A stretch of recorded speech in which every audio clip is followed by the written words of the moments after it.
Whenever I played college and professional baseball, I was probably known as the gadget guy because I had a gadget for everything. In this here, I'm going to explain the common term now is seam shifting, and what I called it was laminar flow, which is the same thing. Um, but as you see here, this kind of fading because it's so old, but this here is a perfect circle around the horseshoe, so it's bigger. If I'm going to put my finger in the middle of this horseshoe and I go to the exact opposite side of the ball here, and I spin that, you can tell that that circle is spinning perfectly, but on the other side, I've got a smaller circle. Notice that a baseball is not symmetrical. So this circle here does not match up to a big circle over here. It actually comes out the other side. And as you notice, this is a big circle, small circle.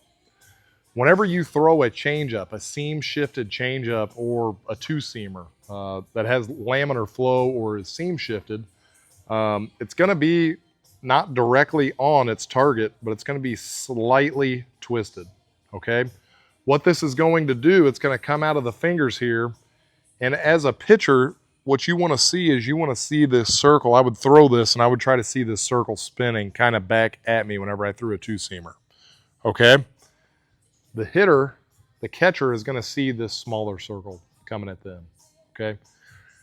What happens, though, this bigger circle creates a high-pressure area because it's smooth, all right? It's kind of like creating lift on an airplane wing. This area over here, since the circle's smaller, it's going to catch more of these seams, and it's going to create a low-pressure area.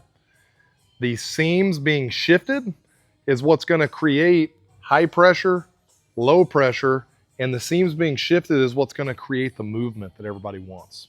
So that's kind of seam shifted, explained visually with the horseshoe, and that, you know, baseballs, they're kind of interestingly built. You know, that's not perfectly symmetrical. Big circle here, small circle there.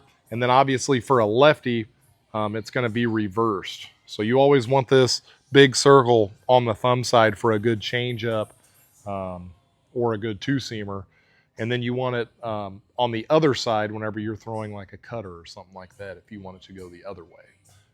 So hopefully that helps you visualize and understand seam shifting. You can make one of these pretty easily with a Sharpie and a baseball. That's exactly what I did. I played catch with it, messed around with it, but hopefully this is helpful.